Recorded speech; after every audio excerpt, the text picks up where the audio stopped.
Hello friends, welcome back to my channel the option champion पे। चलिए बात कर लेते हैं कि आने वाले वीक में हम निफ्टी, बैंक निफ्टी और कुछ स्टॉक्स पे भी नज़र डालेंगे कि उनमें हम अपने ऑप्शन ट्रेड्स कैसे प्लान करेंगे।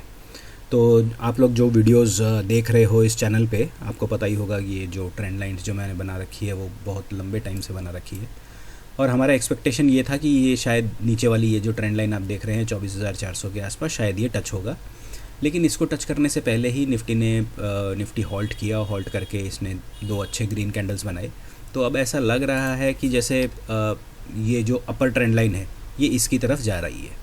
अब ये इसको तोड़ेगी, तोड़ के ऑल टाइम हाई के आसपास जाएगी, नहीं जाएगी, क्या होगा ये अभी तक हमें पता नहीं है। लेकिन जो भी हम ट्रेंड लाइन्स हमने बना रखा है मोर और लेस, अगर आप देख रहे हैं बहुत लंबे टाइम से मैं वीडियोस बना रहा हूँ, तो इसके हिसाब से ही बाज़ार इसके अंदर ही चल रहा है। तो आने वाले वीक में हम अपना ऑप्शन ट्रेड्स को कैसे प्लान करेंगे। तो नेक्स्ट वीक मैं एक छोटे टाइम फ्रेम पे आपको लेके चलता हूँ, लेट्स से 15 मिनट्स। तो 15 हम अब प्रॉब्लम ये है कि हम अपना स्टॉप लॉस कहाँ रखेंगे। स्टॉप लॉस रखेंगे हम, अगर हमको ऑप्शन बाई में जाना है तो हम अपना स्टॉप लॉस कहाँ रखेंगे। देखिए अभी अगर स्टॉप लॉस ये वाला बहुत दूर है, अगर हम इस लो को स्टॉप लॉस रखेंगे तो ये 24,750 के आसपास आता है। मार्केट 24,900 के पास में है। तो हम वेट करेंगे कि मार्केट अगर मंडे को गैप अप हुई तो हम पहले 15 मिनट्स के कैंडल का लो रख के स्टॉप लॉस रखेंगे और फिर एक कॉल ऑप्शन में बैठेंगे। मार्केट अगर गैप डाउन हुई तो हमारे लिए अच्छा होगा। तो हमारे पास एक ये लेवल है, अगर इसके नीचे मार्केट नहीं निकलती है 24,750, मान लीजिए गैप डाउन हुई, 24,750 टच हुआ, तो 24,750 टच होते ही हम एक कॉल ऑप्शन में बैठेंगे। क्यों? क्योंकि 24,750 के नीचे हमारा एक स्टॉप लॉस है, तो हमको एक बहुत मिनिमम रिस्क में हमको कॉल ऑप्शन मिल जाएगा और फिर हम उसको राइड कर सकते हैं। पुट ऑप्शन मैं अभी थोड़ा अवॉइड करूँगा क्योंकि मार्केट ने यहाँ लोअर लेवल पे बहुत ज़्यादा टाइम स्पेंड किया है। इतना टाइम स्पेंड करके फिर एक मार्केट ब्रेकआउट टाइप का दे रही है, ऊपर जाने का कोशिश कर रही है। ऑल्सो जो प्रीवियस लो है, मार्केट प्रीवियस लो के पास नहीं आई, उससे पहले ही मार्केट हॉल्ट करके मार्केट ने टाइम स्पेंड करके ऊपर जा रही है। तो ऐसा लग रहा है कि मार्केट अब इस top and all time high तो बहुत दूर की बात है, वो तो हम तो आने वाले वीक की ट्रेडिंग की बात कर रहे हैं। तो ऐसा लग रहा है कि मार्केट इस चैनल टॉप के आसपास जाएगी, तो हम उसी हिसाब से अपना ऑप्शन ट्रेड प्लान करेंगे।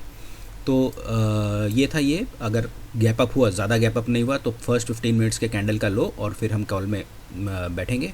गैप डाउन हुआ तो ये रहा हमारा स्टॉप लॉस, फिर हम कॉल में बैठेंगे।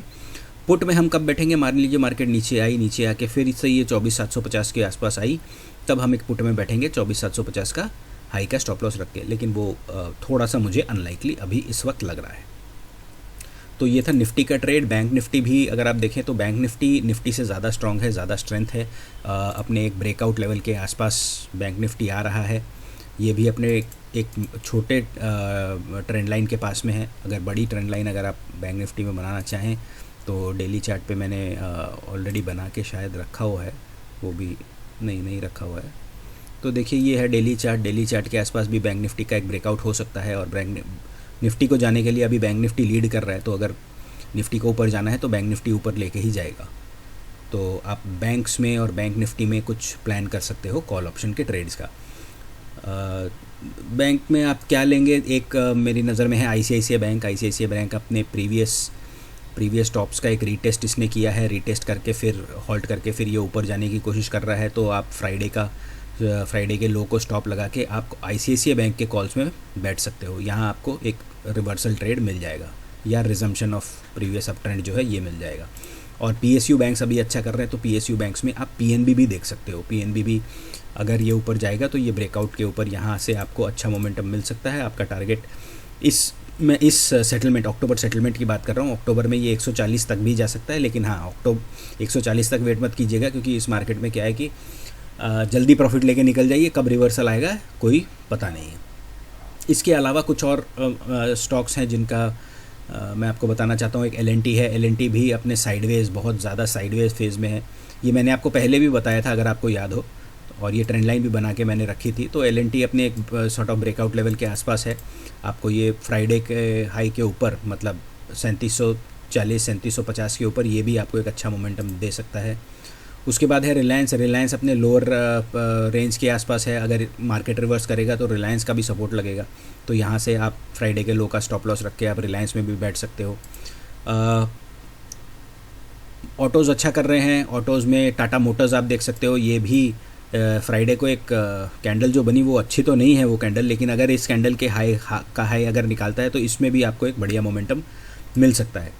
एक और स्टॉक जो मेरी नज़र में है, थोड़ा सा आप कॉन्ट्रेरियन बेट बोल सकते हो, वो है टाटा टेक्नोलॉजीज़। टाटा टेक्नोलॉजीज़ भी लोअर लेवल पे ये बहुत टाइम स्पेंड कर रहा है, टाइम स्पेंड करके इसने 2 बढ़िया कैंडल्स बनाई हैं, तो इसमें आप कंटिन्यूएशन आप देखिएगा कि इसमें कंटिन्यूएशन आ रहा है कि नहीं, और ये ट्रेंड लाइन के ऊपर अगर निकलेगा तो ये थोड़ा सा इसमें भी मोमेंटम आपको देखने को मिल सकता है। तो टाटा टेक है। मेटल्स में अच्छी तेज़ी है। मेटल्स में मैंने आपको बताना चाहूँगा ये है हिंदुस्तान जिंक। हिंदुस्तान जिंक अच्छा लग रहा है, हिंदुस्तान जिंक में भी आपको मोमेंटम अच्छा मिल सकता है। एक और स्टॉक है सेल। सेल भी अपने एक ब्रेकआउट के आसपास है, अगर मेटल्स में तेज़ी बनी रही तो सेल भी आपको अच्छा रिटर्न दे सकता है। इसके कॉल ऑप्शंस में भी आप देख सकते हो, ये थोड़ा सा ऊपर लेवल पे, इस पे भी शायद थोड़ी प्रॉफिट बुकिंग आई है, लेकिन अगर ये इसके ऊपर निकलता है 140 के ऊपर, ये भी मोमेंटम दे सकता है। आप सेल भी नज़र में रख सकते हैं, ये भी एक अच्छा है। मंदी में ये मैं कई हफ्तों से आपको बता रहा हूँ, कई हफ्तों से। एक है टीसीएस। टीसीएस बहुत ज़्यादा वीक है और 2880 के नीचे मैंने आपको बोला ही है कि ये इसके टारगेट्स बहुत मतलब बड़ा गंदा फॉल आएगा। अगर ये 2850 के नीचे अगर निकला तो काफ़ी बड़ा फॉल आएगा। अक्टूबर में अर्निंग सीज़न चालू हो जाएगा, टीसीएस के रिज़ल्ट्स आएंगे सबसे पहले और फिर कंटिन्यू रहेंगे, तो आप वॉलेटिलिटी बहुत रहेगी, तो आपको देख के ट्रेड करना पड़ेगा। मंदी में मेरे को एक टीसीएस ख़राब लग रहा है, टेक महिंद्रा, सारे आईटी स्टॉक्स जो हैं वो मतलब मेरे को, अगर आपको मंदी करनी है और अगर आपको पुट्स में खेलना है तो आप यहाँ देख सकते हो। मतलब टेक महिंद्रा भी अपने इस लोअर लेवल तक आ सकता है, हो सकता है इसको तोड़ के और नीचे भी आ जाए, क्योंकि जैसा आप जानते हो बुल मार्केट में कोई रेजिस्टेंस नहीं होता और बेयर मार्केट में कोई सपोर्ट नहीं होता, तो ये हो सकता है इसके नीचे भी निकल जाए। क्योंकि अगर आपको ये फ्राइडे के लो के नीचे अगर ट्रेड करता हुआ मिलेगा, अगर ये इस बेस के नीचे लोड ट्रेड करता हुआ मिलेगा तो फिर ये और भी नीचे जाएगा।